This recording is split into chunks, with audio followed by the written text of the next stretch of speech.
All right, so I've got the building done. It does have a little bit of a bland front face, but I'm not too mad at that. Um, I actually kind of like it. I especially like the interior. I think it works really well.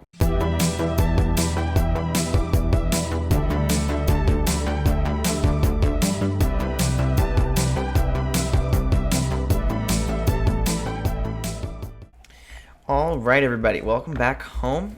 I'm here in the village. I did a little bit of work off camera, just AFKing at the mob farm. Nothing too exciting. I did, although, get myself a bow with some decent enchantments. I do need to put mending on that, but I can probably just do that off camera. However, today I have a pretty special plan. Now that we're getting a little bit later into the game, it's time to not only expand this area, but also get to work on some more farms. I know we did build a mob farm in the last episode, and because of that, we have a large influx of items that we haven't had before. It's just rapidly increased the amount of items we're producing. So now I'm kind of out of storage. And I know I have tons of chests in here, but this is getting disorganized and annoying. So one of my plans today is to build a storage room. It's not going to be sorted or anything fancy like that. It's just going to be a separate building, probably over there, that's made specifically for storage. And it's just going to be full of chests with item frames on those chests for me to put all my stuff in organized, which will be nice. That's always something to work towards earlier on. And then, if we should be able to get that done pretty quickly. My main plan for the day is to build an iron farm, although I might want to save that for its own episode. No, I think I'll just try and do that all today in this episode. So in order for me to map out where I want this building to go specifically, I kind of want to put it in this general area, but if I want to specify that, it's generally good for me to mark things out. So if we take a stack of these blocks, one of the first things I'm going to want to do is remove this, but I'll wait until we're actually building to do that. So the path, I'm going to have it come along here and go past the front of the building, which is going to be here. And I will probably just do a big square building like this and have it come back here. Although maybe I can have an extra little small storage area in the back like that. Have that come back up to here, out a few more blocks, and then back down over here to the front like that. Yeah, that's good. So that can be the outline, the pathway. Oh wait, I forgot about this one. This one, yeah, that was close. Anyways, the pathway can come out to here where the building is going to be. The door will be here. I'll have probably 2 or 3 rows of chests on the inside with the door here, and I'll probably keep valuables, maybe just diamonds specifically, back there. But before I can do that, I'm actually, because of the mob farm, I'm actually low on wood and stone, so I'm gonna have to do some mining and some wood gathering. So I'll meet you guys right back here when I'm done with that. Alright guys, so I am back now. So I gathered a decent amount of wood, and I killed some cows, crafted up some item frames for the storage building, and I realized when I was thinking about going mining, I realized I hadn't put efficiency on my silk touch pickaxe yet. So I was looking at a way to do that, and the book trade wasn't giving me any good luck. So I decided that I'm gonna take this pickaxe, as well as a couple books just in case, over to the enchanting building. I'm gonna take it over here, and I'm going to stick that pickaxe that's almost broken through the grindstone to get rid of the enchantments, right? And then I can re-enchant it and hope I get a good one. What is this? Unbreaking 3. I don't know if I want to take that, but I mean, I can always hope I get efficiency. We got efficiency 4. That's great. And now let's see what we get on the book just to check. Flame, quick charge 1, protection 1. I don't need any of those. I'll just hold off on everything else. So yeah, I can just chuck that back in there. And now we go over to my anvil and we combine these two for a cheap price because there's no low durability on one of them. And we get efficiency 4 on my silk touch pick. So that's super exciting. We can do that right quick here. 13, that's not a bad price. There we go. Now we have 2 great pickaxes for me to go mining with. I'll meet you guys back here once I've done that. Sorry guys, I just realized that the game audio hasn't been recording this whole episode. I guess that's not the biggest deal, but yeah, you couldn't hear the game or any of my annoying animals before. But now, I just got back from the second mining trip, and I have some ores, because I went mining with Silk Touch this time. I have some ores I need to break down with my fortune pickaxe. So, I'm going to do that on time-lapse, and I'll be right back.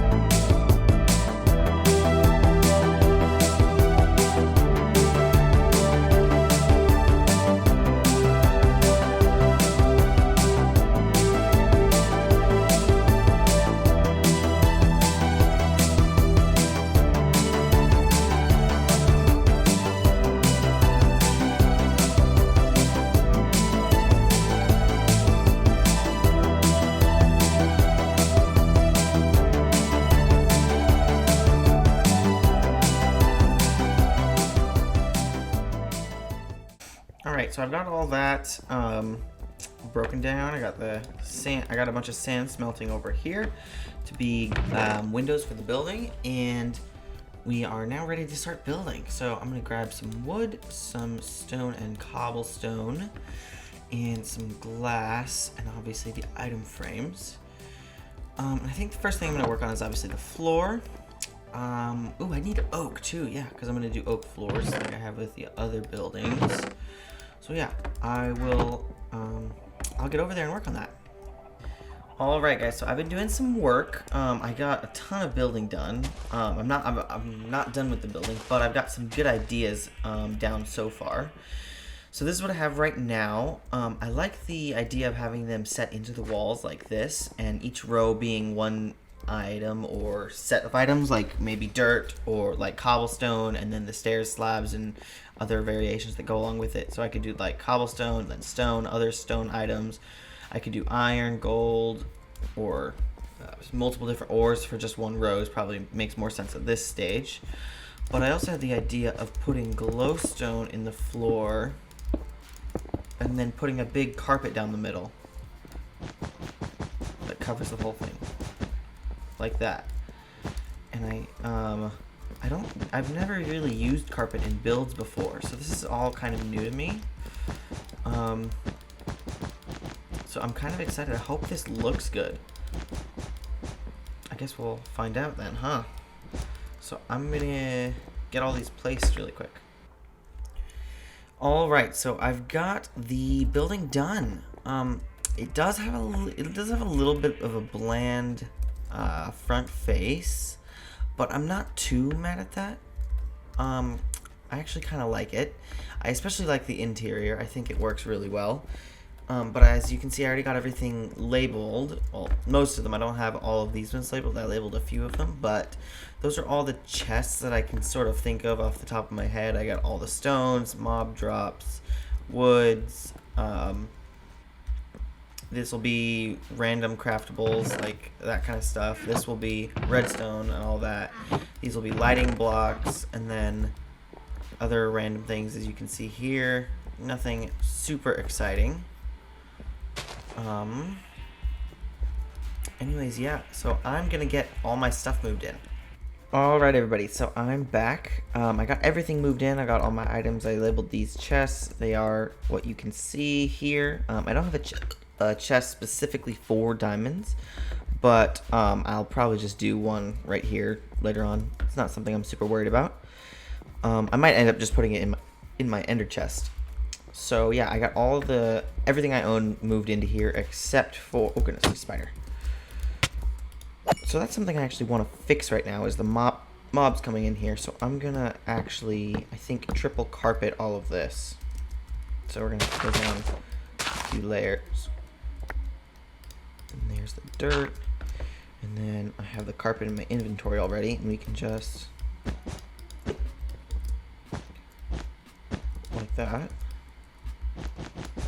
Actually, that's 4 carpets, but yeah, that's totally fine. So I also am gonna carpet this like that, maybe I'll just go all the way here and leave it like that. That's fine with me.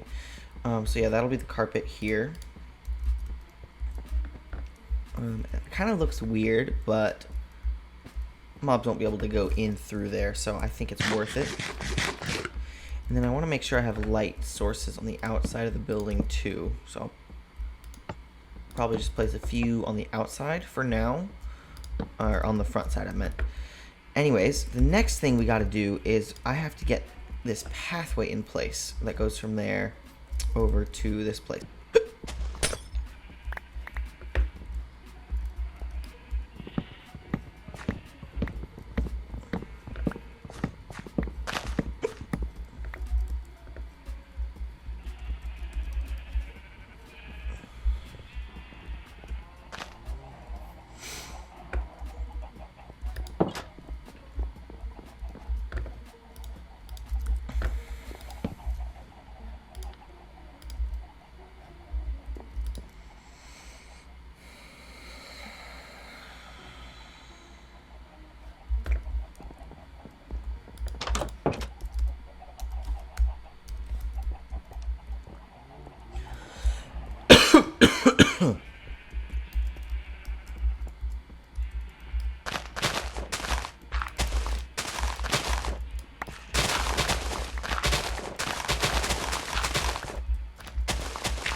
Alright, so I've got the the pathway dug out so that we can put it all in, get the lights up on the side, have this area looking a little bit more finished. Oh, that's a creeper. 1 second. There we go. He's dead.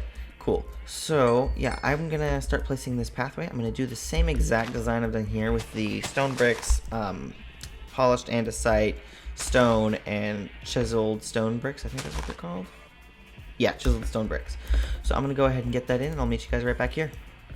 Alright, everybody. So we got this pathway. Oh, goodness. I don't know what was going on with my sprint there. Anyways, we got this pathway fully in place, which is great. It means we're done here for the day, actually. Got all my items moved in, got the pathway done, the building actually built. And I'm actually very happy with the inside. I love the interior. It's the right size, I think. Anyways, obviously this pathway is here to expand this area in the future, maybe more buildings, other possibly farms here later on, but for right now this is all we're going to do, at least for this episode this is all we're going to do. Now though, we get onto something far more important than even a storage building, and that is an iron farm. To me, an iron farm is arguably one of the most important farms to have in the game.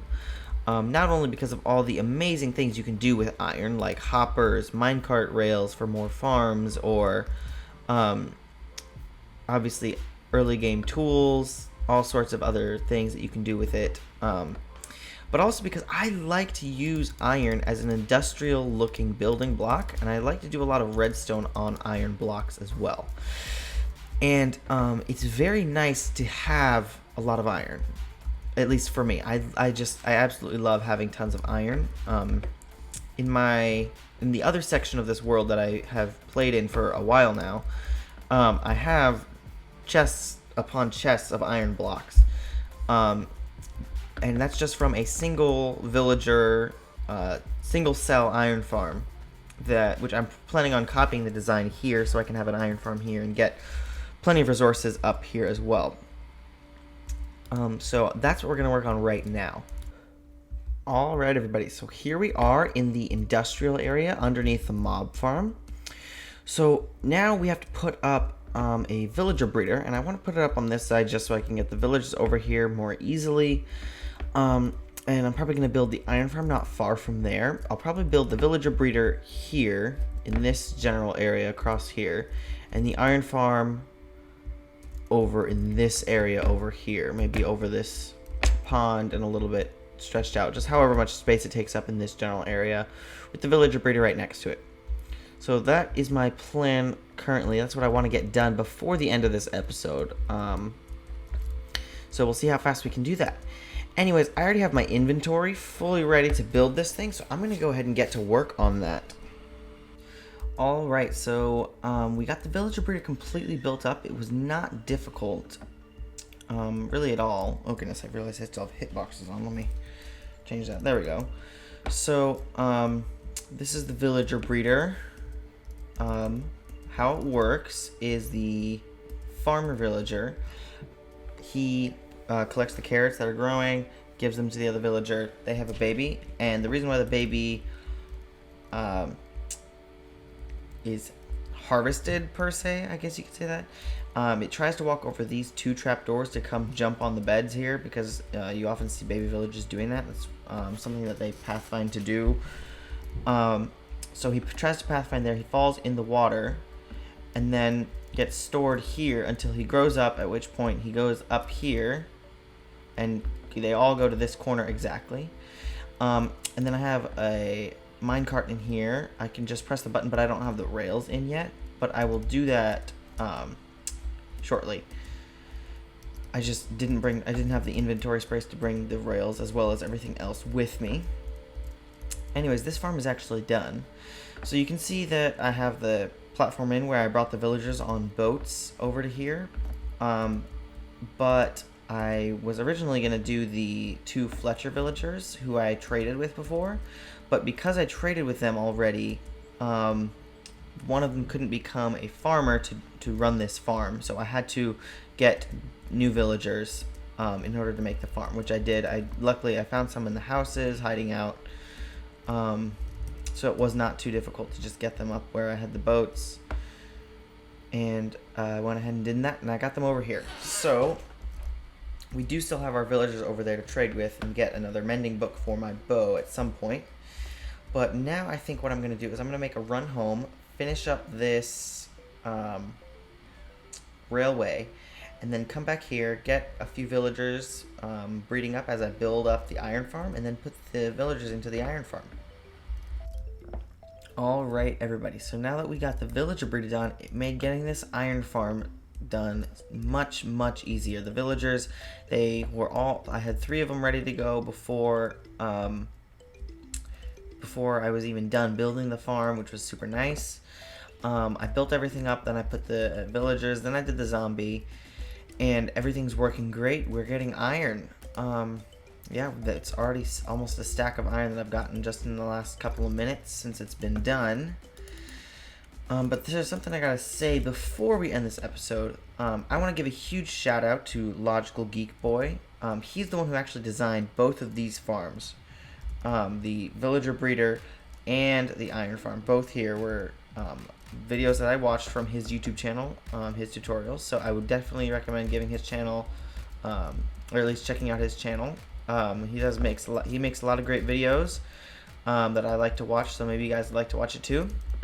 Anyways, I think that's going to be it for this episode. Thank you guys so much for watching. Over and out.